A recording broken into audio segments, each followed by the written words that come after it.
नमस्ते दोस्तों, स्वागत है आपका हमारे चैनल पर। आज हम एक बहुत ही महत्वपूर्ण विषय पर बात करेंगे, मन का मंत्र। जो कहते हैं कि दुनिया में मैन सबसे ज्यादा शक्तिशाली चीज होता है। अगर किसी चीज को तुम पूरे मन से चाह लो तो तुम उसे हासिल कर सकते हो। ये मैं नहीं कहता, ये सभी महापुरुषों का कहना है। हमारा जीवन हमारी सोच पर निर्भर करता है। हमारे विचारों की शक्ति इतनी विशाल होती है कि वे हमारी वास्तविकता को आकार देते हैं। इस वीडियो में हम एक प्रेरणादायक कहानी के माध्यम से यह समझेंगे कि हमारी सोच कैसे हमारी मंजिल को निर्धारित करती है। इस कहानी के पात्र के माध्यम से हम यह जानेंगे कि कैसे सही सोच और दृढ़ता से किसी भी लक्ष्य को प्राप्त किया जा सकता है। चलिए कहानी शुरू करते। एक बार की बात है, एक आदमी के जीवन में सिर्फ दुख ही दुख थे। वह जो भी काम करता, उस बेचारे का वह काम पूरा ही नहीं होता। घर में आता तो घर में क्लेश बना रहता। किसी से कोई मदद मांगता तो कोई उसकी मदद नहीं करता। ऐसा लगता था कि चारों तरफ से उसके ऊपर दुख का पहाड़ टूट पड़ा है।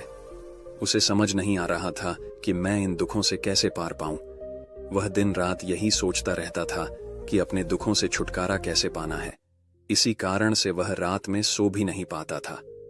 उसकी आंखों के नीचे बड़े बड़े काले घेरे बन गए थे, जो इस बात का प्रतीक थे कि वह आदमी कितना दुखी है और कितना चिंतित है। कभी कभी तो उसके मन में आत्महत्या करने के भी ख्याल आते थे, लेकिन अपने परिवार की चिंता करके वह यह कदम नहीं उठा पाता। वह इतना दुखी हो गया कि उसने निर्णय किया कि वह इन दुखों से छुटकारा पाकर ही रहेगा। इसके लिए चाहे उसे कितनी ही मेहनत करनी पड़े, कुछ भी करना पड़े, चाहे अंगारों पर चलना पड़े, लेकिन इन दुखों से छुटकारा हासिल करके रहेगा। तभी अर्जुन का दिन भर काम करना और मुश्किलों का सामना करना उसे परेशान करता था, लेकिन उसने कभी हार नहीं मानी। एक दिन जब अर्जुन अपने खेत में काम कर रहा था, उसने एक साधु बाबा को देखा जो गांव की ओर आ रहे थे। साधु बाबा ने अर्जुन से कहा, बेटा, तुम्हारे चेहरे पर चिंता की लकीरें हैं, क्या तुम्हें किसी चीज की तलाश है? अर्जुन ने उत्तर दिया, बाबा, मैं एक बेहतर जीवन की तलाश में हूं। मेरे सपने हैं, लेकिन मेरे पास उन्हें पूरा करने के लिए साधन नहीं है। साधु बाबा मुस्कुराए और बोले, सपने सच करने के लिए तुम्हें एक मंत्र चाहिए। यह मंत्र है, जो सोचोगे वही मिलेगा। यदि तुम अपने मन में सकारात्मक सोचोगे और अपने सपनों पर विश्वास रखोगे तो तुम्हारे सपने सच हो सकते हैं।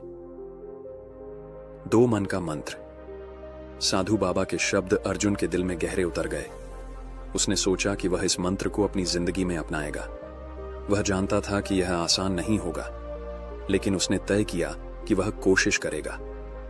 अर्जुन ने अपने मन को सकारात्मक सोच से भरना शुरू किया और अपनी कठिनाइयों को अपने सपनों को पूरा करने के एक अवसर के रूप में देखना शुरू किया। वह हर दिन अपने काम में ईमानदारी से जुटा रहता और हर छोटी बड़ी सफलता को बड़े लक्ष्य की ओर एक कदम मानता। उसने अपने खेतों की देखभाल बेहतर तरीके से की और अपने काम में नई ऊर्जा और उत्साह भर दिया। उसकी सोच में सकारात्मक बदलाव आया और उसकी मेहनत का फल मिलने लगा। धीरे धीरे उसकी फसलें अच्छी होने लगीं और उसकी आर्थिक स्थिति में सुधार हुआ। 3 सपनों की दिशा। एक दिन अर्जुन को एक महत्वपूर्ण अवसर मिला। गांव के पास एक बड़े व्यापारी ने एक नया व्यापार शुरू करने के लिए निवेशकों की तलाश की। अर्जुन ने सोचा कि यह उसके सपनों को पूरा करने का मौका हो सकता है। उसने अपने मन में विश्वास रखा और व्यापारी से संपर्क किया। व्यापारी ने अर्जुन की सकारात्मक सोच और मेहनत को देखकर उसे निवेश करने का मौका दिया। अर्जुन ने पूरी लगन से व्यापार किया और बहुत जल्द ही वह एक सफल व्यवसायी बन गया। अब उसके पास अच्छे पैसे थे और उसने अपने गांव में कई गरीबों की मदद की। 4 एक नई शुरुआत। अर्जुन की सफलता की कहानी पूरे गांव में फैल गई। लोगों ने देखा कि एक व्यक्ति ने अपनी सोच को बदलकर अपनी जिंदगी को कैसे बदल दिया। गांव के लोग भी अब सकारात्मक सोच की शक्ति को समझने लगे। वे जानते थे कि जो सोचोगे वही मिलेगा।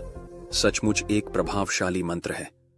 अर्जुन ने भी इस मंत्र का उपयोग करते हुए अपने जीवन को और भी बेहतर बनाने का निर्णय लिया। बाबा से पूछा, बाबा, हमें क्या करनी चाहिए, हमको बताइए। तभी उसने फिर कहा, बाबा, आप मुझे बताइए तो सही, मुझे करना क्या होगा? मैं कुछ भी करने के लिए तैयार हूं। इस पर बाबा ने उसे कहा कि यहां से जब तुम अपने घर जाओ तो रास्ते में अपने मन में यह दोहराते जाना कि मैं सुखी हूं, मैं सुखी हूं। बार बार अपने मन में यही दोहराना। और याद रहे, जुबान पर यह नहीं आना चाहिए, यह सिर्फ मन में दोहराना है। यह सुनकर वो आदमी बोला, बाबा बस इतनी सी बात, यह तो मैं चुटकी बजाते कर लूंगा, लेकिन इससे होगा क्या? बाबा बोले कि इस मंत्र को करके तो देखो। वैसे भी तुमने इतने बाबाओं के मंत्र किए हैं, तो इस मंत्र को भी करके देख लो। उस आदमी ने सोचा कि बाबा कुछ दान दक्षिणा तो ले नहीं रहे हैं और छोटा सा मंत्र है, इसे तो मैं कर ही लूंगा। वो बोला, ठीक है बाबा, मैं यह मंत्र जरूर करूंगा। और वो आदमी यह कहकर वहां से चलने लगा। लेकिन जैसे ही वह चलने लगा, पीछे से बाबा ने बोला कि बच्चा एक बात याद रखना, जब तुम यह मंत्र अपने मन में दोहराना तो तुम्हारे मन में बंदर के विचार नहीं आने चाहिए, बंदर का ख्याल भी नहीं आना चाहिए, तो ही यह मंत्र सिद्ध होगा। आदमी बोला, मुझे तो आज तक बंदर का कोई विचार नहीं आया, तो अब क्यों आएगा? आप चिंता मत करिए बाबा, मैं बस मन में यही दोहराऊंगा कि मैं सुखी हूं, मैं सुखी हूं। इसके अलावा बंदर का कोई भी विचार मेरे मन में नहीं आएगा। यह कहकर वह आदमी वहां से चल देता है। वह अपने मन में मैं सुखी हूं, मैं सुखी हूं, यह दोहराता हुआ थोड़ी दूर ही चला था कि उसके मन में अचानक बंदर का ख्याल आ गया। बंदर का ख्याल एक बार आया और चला भी गया। लेकिन उस आदमी ने सोचा, आज तक तो मुझे बंदर का कोई भी विचार नहीं आया, ये आज बंदर का विचार क्यों आ गया? और ऐसे करके उसने उस बंदर के विचार को पकड़ लिया और यह भूल गया कि मुझे क्या मंत्र दोहराना है, और वह बंदर के बारे में सोचने लगा। जब थोड़ी देर बाद फिर से उसे होश आया तो वह फिर से अपना वही मंत्र दोहराने लगा जो बाबा ने उसे बताया था, मैं सुखी हूं, मैं सुखी हूं। लेकिन अचानक से उसे एक बंदर दिखाई दिया और यह देखकर फिर से उसके मन में बंदर का विचार उठ गया। और यह देखकर वह इस विचार को बाहर फेंकना चाहता था, और वह चाहता था कि मेरे अंदर किसी तरह से बंदर का विचार ना आए। लेकिन उसे तो सामने बंदर ही दिखाई दिया। ऐसे ही जद्दोजहद करते करते घर पर पहुंचा और घर पर पहुंचने के बाद अपनी पत्नी को कहा कि हे बंदरिया, मुझे खाने में बंदर परोस दो। और जब उसे एहसास हुआ कि उसने क्या बोल दिया तो वह अपने बाल नोचने लगा और दीवारों में सर मारने लगा कि आज तक मुझे बंदर का कोई भी विचार नहीं आया, और आज मुझे यह क्या हो गया है कि मुझे हर जगह बंदर ही बंदर नजर आ रहे हैं। ये कैसी माया है? यही सोच सोच कर वह आदमी रात भर सो नहीं पाया। रात भर करवटें बदलते रहा और सुबह उठकर सीधे उसी बाबा के पास पहुंच गया और उसके चरणों में गिरकर कहा कि बाबा, पता नहीं क्या चमत्कार हो रहा है, आज तक मुझे बंदर का कोई विचार नहीं आया, लेकिन कल से जब से आपने मुझसे कहा कि बंदर का विचार नहीं आना चाहिए, तब से मुझे हर जगह बंदर ही बंदर नजर आ रहे हैं। उस आदमी ने कहा कि बाबा, मुझे तो आपके पीछे पेड़ पर बैठा बंदर केले खाते हुए दिखाई दे रहा है, ये हो क्या रहा है बाबा? ये सुनकर बाबा हंसने लगे। हाँ हाँ हाँ हाँ बच्चा, मन का जाल एक ऐसा जाल है जिसे समझ पाना इतना आसान नहीं है। बंदर तो तुम्हारे रास्ते में पहले भी आते थे। जब तुम मेरे पास आए थे तो इन्हीं पेड़ों पर यह बंदर घूम रहे थे, लेकिन तब तुम्हारे ध्यान में यह बंदर नहीं था, तब तुम्हारे ध्यान में सिर्फ दुख थे।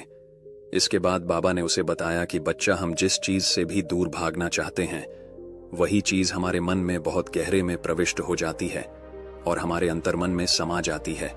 असल में हम जिस चीज से छुटकारा पाना चाहते हैं, उससे छुटकारा इसीलिए पाना चाहते हैं कि वह हमारे साथ बहुत गहरे से जुड़ी हुई है, और हम जितना ही उससे छुटकारा पाना चाहते हैं, वह उतनी ही गहरी हमारे मन में बैठती चली जाती है और आखिरकार हमारे अंतर्मन में छा जाती है। ऊपर से तो हम चाहते हैं सुखी होना कि मैं सुखी हूं, सुखी हूं, हमारे होंठ भी यही बोलते रहते हैं, लेकिन हमारे मन में दुख समाये होते हैं। हमारे विचारों में, हमारे मन में दुख ही दुख दिखाई देते हैं। इसीलिए अपनी जुबान से बार बार यह बोलने से कि मैं सुखी हूं, मैं सुखी हूं, हम सुखी नहीं होंगे जब तक यह मंत्र हमारे अंतर्मन में प्रविष्ट नहीं होगा। इस पर उस आदमी ने पूछा कि बाबा, लेकिन यह मंत्र हमारे अंतर्मन में प्रविष्ट कैसे होगा? यह सुनकर बाबा ने कहा कि बच्चा, अपने दुखों से लड़ना बंद कर दो। जब तक तुम अपने दुखों को दूर करने की सोचते रहोगे, तब तक वो दुख तुमसे चिपके रहेंगे, तब तक वो दुख तुम्हारे अंतर्मन पर अपना राज बनाए बैठे रहेंगे। और जिस दिन तुम उन दुखों के बारे में सोचना ही छोड़ दोगे, उन दुखों से छुटकारा ही नहीं पाना चाहोगे, उसी दिन से तुम्हारे जिंदगी से दुख गायब हो जाएंगे।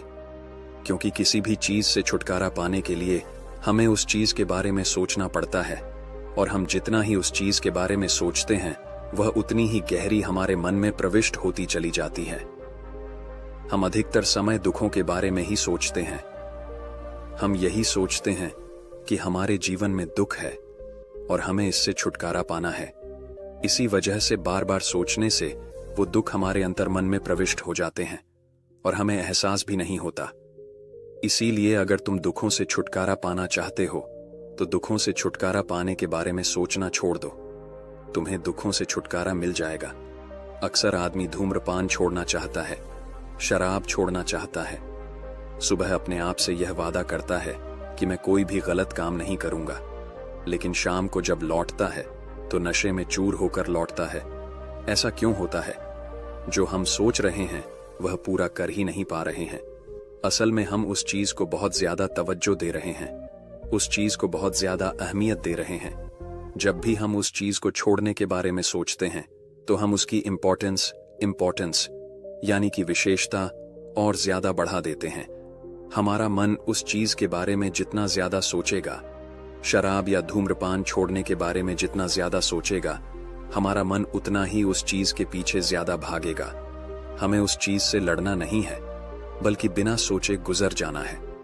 और अगर हम इस मंत्र को समझ लेते हैं तो हम अपने जीवन में जो भी पाना चाहते हैं उसे अपने अंतर्मन में डाल सकते हैं।